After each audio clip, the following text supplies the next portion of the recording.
I'd like to welcome on stage Elisa Tonda, who is Chief of the Resources and Markets Branch of UNEP's Industry and Economy Division. Elisa will introduce you to a thought-provoking keynote session. Elisa, over to you. Thank you very much, Mustafa, and good morning to everybody.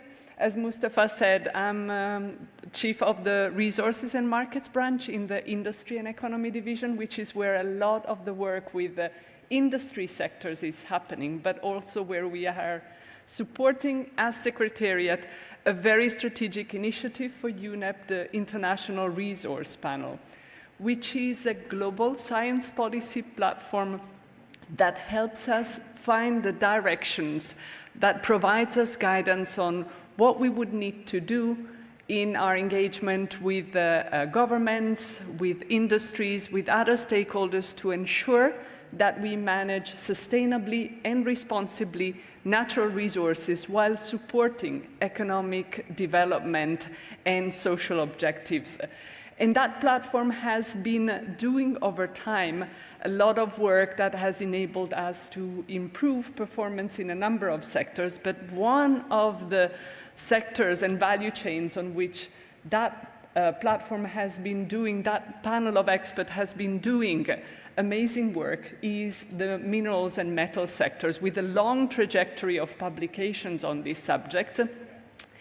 And this has also been a lot of the food for thought that has been triggering the thinking of a UN-wide initiative convened by the Secretary General on critical energy transition minerals that recently published seven principles and 5 recommendations that are very much at the core of the UN work on this issue. What we are going to focus in this session is specifically the work and the contribution of the International Resource Panel to this agenda. And you will hear just now a sneak preview of a report that is actually going to be launched in February at the Indaba Mining Conference from the lead author of that report. And the lead author is Professor Paul Ekins, who is Professor of Resources and Environmental Policy at UCL, the University College of London, and as said, the lead author of the upcoming report, Financing the Responsible Supply of Energy Transition Minerals for Sustainable Development. And Paul, I'll need to apologize, I'm not going to read the whole bio, otherwise you will have no time for your intervention. But Paul, I'm going to give the floor to you. Thank you very much for being with us.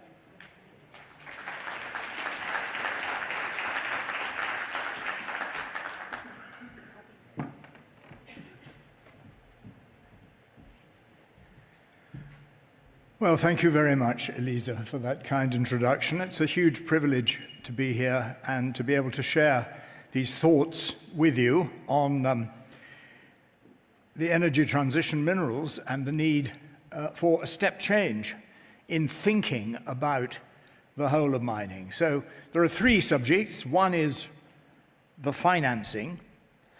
The second is the responsible supply. And I'm sure I don't need to tell people here that much mining in the past has not been responsible. And then of these energy transition minerals, which clearly form the main topic of the conversation. Just a word or two about the IRP, which Elisa mentioned to you. We are, as she said, a science policy interface. We're a bunch of scientists who are on the panel. I'm actually an economist, so I don't know whether I count as a scientist or not. But, and then we have a secretariat from UNEP, and we have a steering committee from member governments. And they are terribly important because the whole purpose of the IRP reports is not to gather dust on shelves or to be read by a few PhD students. They are actually to affect government policy, and the steering committee keeps our academic feet to the fire to make sure that we write stuff that is rooted in the real world. And I very much hope that our new report is going to be in that sense. We also have a group of strategic partners, and you can see some of them there. And these are all bodies with whom we consult. When we're producing reports, we try to find the cutting-edge insights from all of them, and then hopefully that improves the quality of the reports.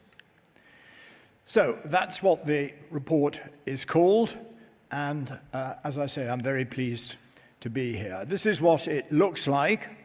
So there are 6 chapters. Some of them are quite long, so I'm afraid it's not a short report, although, as you'd expect, there will be various summaries for those who can't read the whole thing. We go through in quite a lot of detail what the mining industry today looks like. It's a very complex sector. It's a very difficult sector. It's a very risky sector.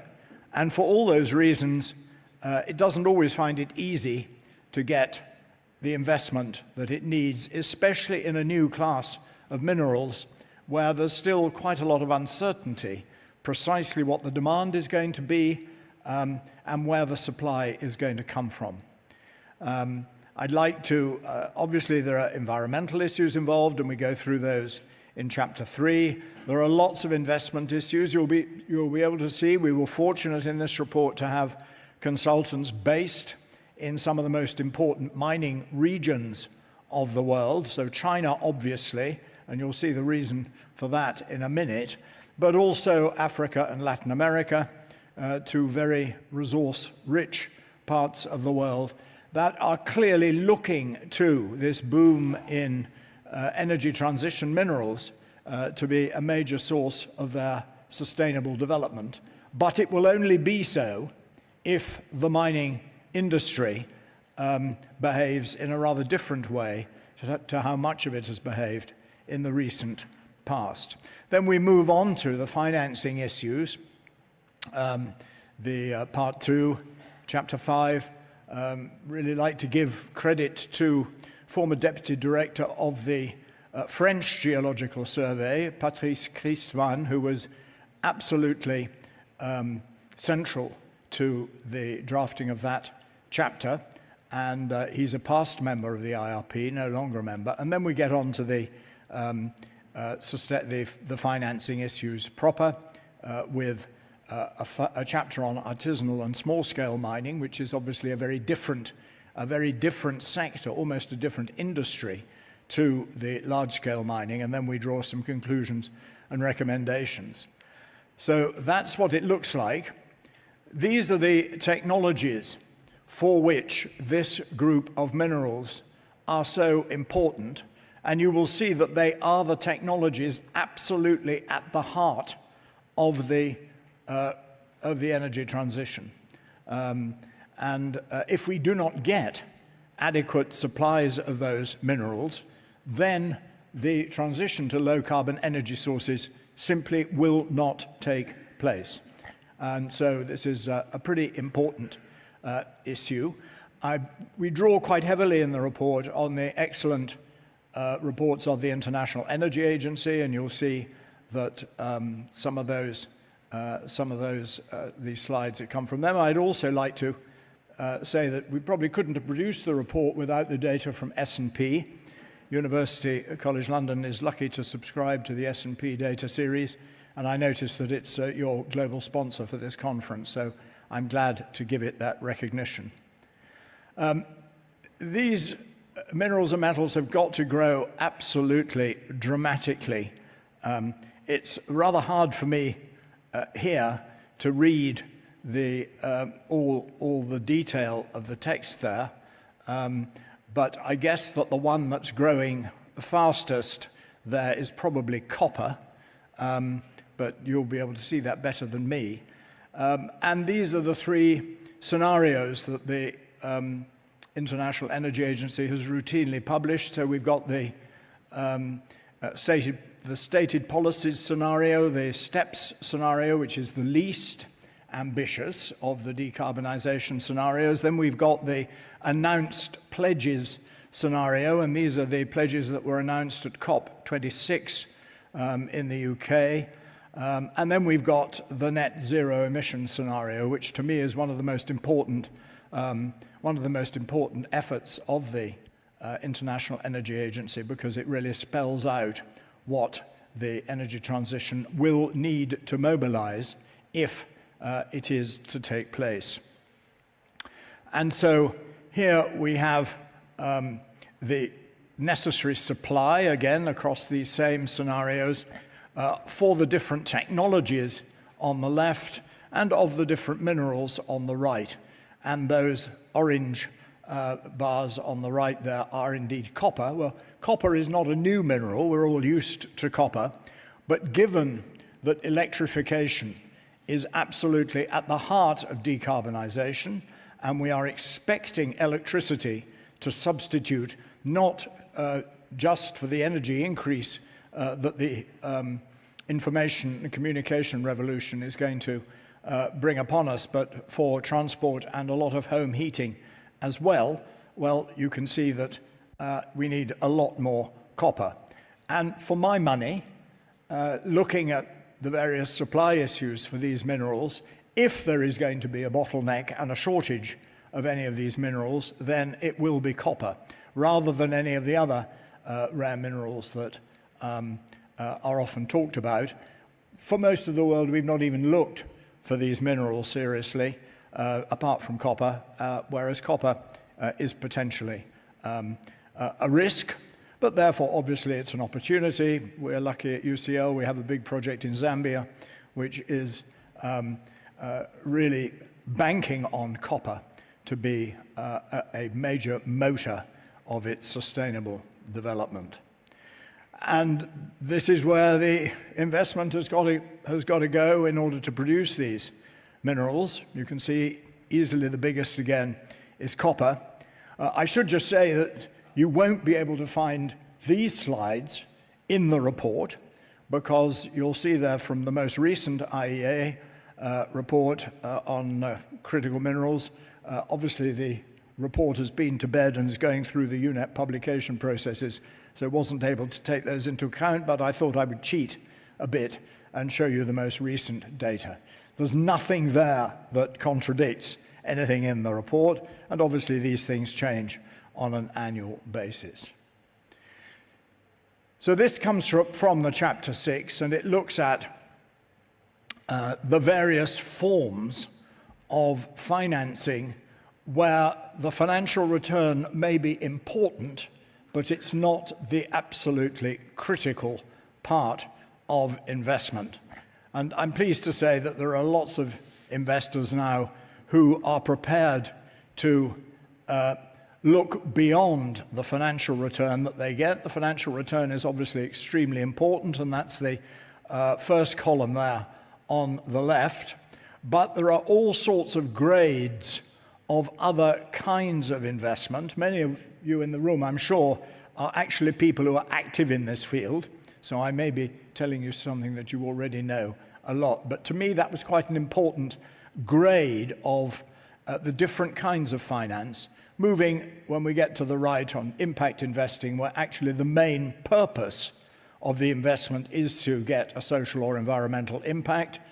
Obviously, it needs a financial return as well, otherwise it's not sustainable in financial terms, but nevertheless, that's less of a priority. There are enormous issues in mining, and mining is different, as I said right at the beginning. Mining is different to a lot of kinds of investment issues. For a start, there are many different stages in mining, and you'll see that coming up. Prices are obviously critical, and the prices of these minerals show a very problematic trajectory. They're even more volatile than many commodities, and as investors you will know that volatility does not make your life any easier, and it significantly increases the risks. We don't actually understand the price formation of these minerals very well. Michael Obersteiner from the University of Oxford, one of our members, did a proper review of the literature on the finances of and the price movements of commodities in the metals space, and there's a lot that we don't know. And there is a significant risk, and I've got some data on this for a survey that we did for this report, that taking account of environmental, social, and governance issues and moving towards responsible mining may increase the cost of some of these commodities, and obviously in undifferentiated commodity markets, that can be a problem. So this is Patrice Kriesmann's diagram of the different stages of mining, starting obviously with exploration, and there's an enormous amount of exploration in countries in Africa particularly that still needs to be done, moving right across to the right to mine closure, and we treat mine closure and post-mining maintenance as just as important as the initial phases of mining. There are lots of closed mines that are extremely problematic from both environmental and social points of view. There is no reason why, when a mine is closed, that the land cannot be restored to a fully productive use. And that has to be the objective of the next generation of mining. This is price movements, and you can see that they are very volatile and difficult, investing against those sorts of price movements. The huge increase in supply of nickel, for example, that's come from Indonesia, has caused several mines in Australia to be mothballed, and so this is really difficult for investors in those mines. And I'm afraid we're going to see quite a lot more volatility in the future. This is why China is so important. So you look at the list of commodities down on the right, the list of metals, where China accounts for a majority share either of mining and also of processing. China obviously has lots of metals because it's a big country, but it doesn't have all the critical minerals. Despite the fact, for example, it doesn't have any cobalt, it still processes 80% of the world's cobalt. And obviously that processing is as important as mining itself. ESG is a huge risk factor, and you can see that for the last 2 years, EY has put ESG as the top risk facing miners.